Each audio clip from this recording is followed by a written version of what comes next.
সুপ্রিয় শিক্ষার্থীবৃন্দ, আজ আমি তোমাদেরকে এসএসসি ক্লাসের আইসিটি বইয়ের দ্বিতীয় অধ্যায় থেকে আমাদের টপোলজির একটি অংশ, নেটওয়ার্ক টপোলজির একটি অংশ হচ্ছে রিং টপোলজি। সেই রিং টপোলজি নিয়ে আজকে তোমাদেরকে আলোচনা করব। তো রিং টপোলজি, দেখো রিং টপোলজি।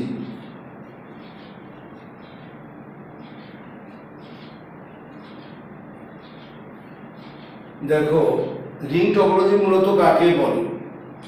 যে টপোলজিতে একটা কম্পিউটার অন্য কম্পিউটারের সাথে বৃত্তাকারে যদি আমাদের সংযুক্ত থাকে, তাহলে সেই টপোলজিকে আমরা বলে থাকি রিং টপোলজি। তাহলে কি হচ্ছে যে, মনে করো এই একটা কম্পিউটার, এই একটা কম্পিউটার, এই একটা কম্পিউটার, একটা কম্পিউটার, এভাবে আমাদের বৃত্তাকারে যদি কম্পিউটারগুলো আমাদের সংযুক্ত থাকে, সেটার নাম হলো আমাদের রিং টপোলজি। এই রিং টপোলজিতে দেখো, যেখান থেকে আমি কানেকশন শুরু করছি, এটা হলো আমার ফার্স্ট কম্পিউটার। এইটা আগে এঁকেছি, এটা হলো ফার্স্ট, আর এটা হলো লাস্ট। তাহলে আমরা বলতে পারি কি, ফার্স্ট কম্পিউটারের সাথে এই লাস্ট কম্পিউটারকে আমরা সংযুক্ত করতে সংযুক্ত করে থাকি এই রিং টপোলজিতে।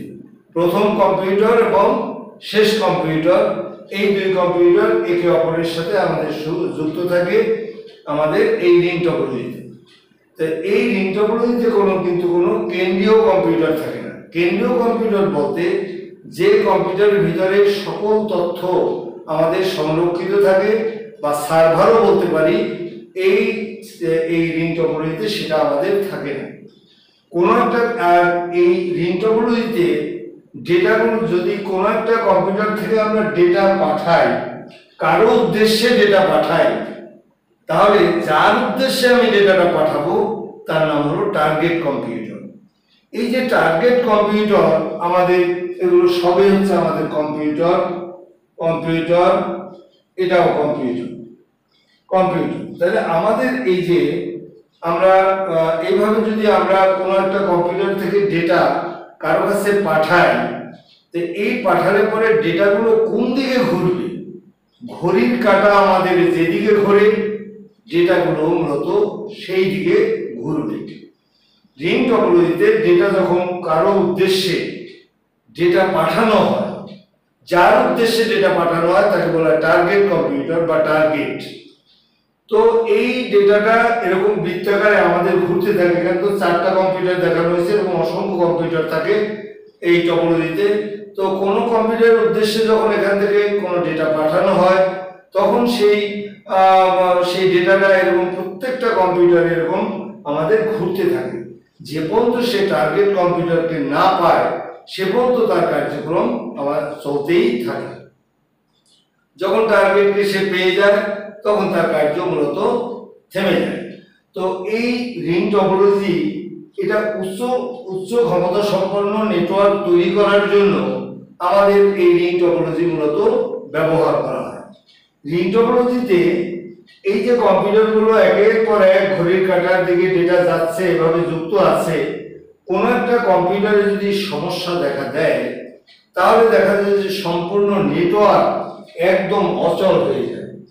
তো এই একটা কম্পিউটারে সমস্যা দেখা দিলে টোটাল নেটওয়ার্ক আমাদের ভেঙে পড়ে, টোটাল নেটওয়ার্ক বন্ধ থাকে। একটা কম্পিউটার যদি এখানে আমি সংযুক্ত করতে চাই, তাহলে আমাদের দেখা যাবে যে তখনও কিন্তু সম্পূর্ণ নেটওয়ার্ক আমাদের অচল হয়ে যাবে। আমি বলেছি যে রিং হচ্ছে মূলত একটা অ্যাক্টিভ টপোলজি। তাহলে প্রশ্ন হলো যে কেন অ্যাক্টিভ টপোলজি? কোনো একটা কম্পিউটার থেকে যদি কোনো কম্পিউটারে আমি ডেটা পাঠাই, যে কোনো একটা কম্পিউটারে, তখন কিন্তু অ্যাক্টিভ টপোলজি হওয়ার কারণে সে কিন্তু দ্বিতীয় কম্পিউটারের উদ্দেশ্যে আমি ডেটা পাঠাইনি, কিন্তু দ্বিতীয় কম্পিউটারে সে ঢুকে যাবে। তো এই জন্য বলা হয়েছে রিং হচ্ছে মূলত অ্যাক্টিভ টপোলজি। তো এক কম্পিউটার থেকে আমি যদি এই কম্পিউটারে পাঠাই, সে আননেসেসারি এই কম্পিউটারটাকে সে চেক করবে, এটা দ্বিতীয় কম্পিউটারের মধ্যে সে ঢুকে যাবে। এই জন্য বলা হয়েছে রিং হচ্ছে মূলত অ্যাক্টিভ টপোলজি। তো আমাদের এখন এর সুবিধাগুলো এবং অসুবিধাগুলো আছে।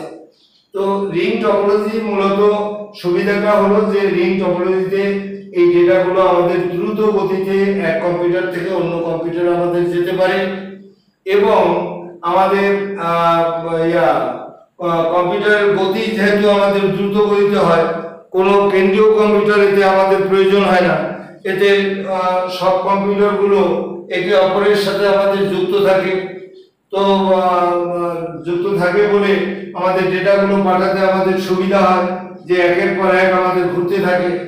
আর এখানে কথা হচ্ছে যে আর অসুবিধাটা হলো যে এই টপোলজিতে যদি আমরা অনেকগুলো কম্পিউটার এখানে যুক্ত করি তাহলে কিন্তু এখানে ডেটার গতি কিন্তু হ্রাস পেয়ে যায়। এই একটা সুবিধা আছে, এই অসুবিধা আছে। আর হলো আরেকটা অসুবিধা হলো যে একটা কম্পিউটারকে তুমি যদি খুলে ফেলো, এখান থেকে টোটাল নেটওয়ার্ক আমাদের বন্ধ হয়ে যায়। এই সমস্যাগুলো এর ক্ষেত্রে রিং টপোলজির ক্ষেত্রে আমাদের আছে। তো এই জিনিসগুলো লিখলে আমাদের পরীক্ষার জন্য আমাদের যথেষ্ট প্রয়োগের ক্ষেত্রে। সকলকে অনেক ধন্যবাদ। আমার ভিডিও ভালো লাগলে এটাকে লাইক এবং সাবস্ক্রাইব করুন।